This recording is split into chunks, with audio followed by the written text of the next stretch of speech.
പ്രിയപ്പെട്ടവരെ, താഴേക്കോട് ഗ്രാമപഞ്ചായത്ത് UDFിൻ്റെ കൈകളിൽ ഭദ്രം. അതേക്കുറിച്ച് UDFിൻ്റെ ആ ഒരു തിരിച്ചുവരവിനെക്കുറിച്ച് പഞ്ചായത്ത് മുസ്ലിം ലീഗിൻ്റെ സെക്രട്ടറി, മുൻ ബ്ലോക്ക് പഞ്ചായത്തിൻ്റെ മെമ്പർ കൂടിയായിട്ടുള്ള ബഹുമാന്യനായ പ്രിയപ്പെട്ട KK ജാഫർ മാസ്റ്റർ ഇതേക്കുറിച്ച് പ്രതികരിക്കും. പ്രിയപ്പെട്ട ജാഫർ മാഷെ ആദരപൂർവ്വം ക്ഷണിക്കുകയാണ്. മാഷിക്ക് എന്താണ് പറയാനുള്ളത് നമുക്ക് നോക്കാം. പ്രിയമുള്ളവരെ, പ്രിയപ്പെട്ട ജനാധിപത്യ വിശ്വാസികളെ, UDFിനെ വിശ്വസിച്ച് UDFിൻ്റെ കരങ്ങളിലേക്ക് പഞ്ചായത്തിൻ്റെ ഭരണം തിരിച്ചേൽപ്പിച്ച നിങ്ങളേവരെയും ആദ്യമായി അഭിവാദ്യം ചെയ്യുകയാണ്. നിങ്ങൾ ഞങ്ങളെ ഏൽപ്പിച്ച വിശ്വാസം ഒരിക്കലും അസ്ഥാനത്താവുകയില്ല എന്നുള്ള വാക്ക് ഞങ്ങൾ നിങ്ങൾക്ക് നൽകുകയാണ്.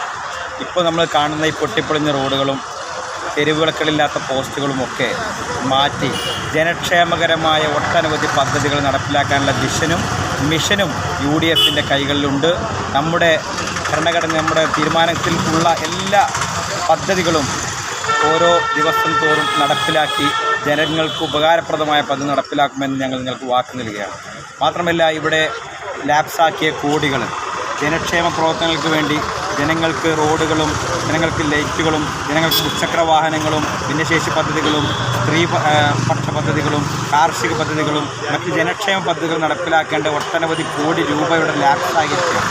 അത് നമ്മൾ വളരെ ക്രിയാത്മകമായിട്ട് ഒരു വിഷനോടുകൂടി ദീർഘവീക്ഷണത്തോടുകൂടി നമ്മൾ പ്രൊജക്റ്റുകൾ വെച്ച് പാവപ്പെട്ട സാധാരണക്കാരായ ജനങ്ങളുടെ ജീവിത നേട്ടത്തിനും മുന്നേറ്റത്തിനും ഐശ്വര്യത്തിനും വേണ്ടി പ്രവർത്തിക്കുമെന്നുള്ളത് UDFിൻ്റെ ഇന്നിവിടെ ഭരണമേൽക്കുന്ന നമ്മുടെ ഇന്ന് പ്രസിഡൻ്റായി തിരഞ്ഞെടുക്കപ്പെട്ട KP ഹുസൈൻ സാഹിബും അതുപോലെ വൈസ് പ്രസിഡൻ്റായി തിരഞ്ഞെടുക്കപ്പെട്ട ദിവ്യ മൂത്തേടവും അവരുടെ രണ്ടുപേരുടെയും കീഴിൽ ബാക്കി 14 മെമ്പർമാരും ഒരൊറ്റ മനസ്സോടുകൂടി ഒരൊറ്റ മെയ്യോടുകൂടി പ്രവർത്തിച്ച് താഴെക്കോടിലെ ജനങ്ങളെ ഏൽപ്പിച്ച വിശ്വാസം അതേപടി തിരിച്ചു നൽകുമെന്നും 5 വർഷം കഴിഞ്ഞ് തിരിഞ്ഞു നോക്കുമ്പോൾ ഈ പഞ്ചായത്തിൽ വന്ന ഭരണമാറ്റം ജനങ്ങൾക്ക് നേർസാക്ഷ്യമായി കാണാൻ കഴിയുമെന്നും നിങ്ങൾക്ക് ഉറപ്പ് നൽകാൻ ഒരു താഴെക്കോട് പഞ്ചായത്ത് മുസ്ലിം ലീഗിൻ്റെ ഭാരവാഹി എന്ന നിലയിൽ എനിക്ക് പറയാൻ കഴിയും.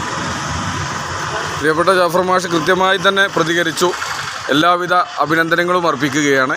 ഗ്രാമപഞ്ചായത്തിൻ്റെ തുടർ ഭരണം വളരെ കൃത്യമായി തന്നെ മുന്നോട്ട് പോകട്ടെ എന്ന് ആത്മാർത്ഥമായി പ്രാർത്ഥിച്ചുകൊണ്ട് നിർത്തുന്നു. നന്ദി, നമസ്കാരം.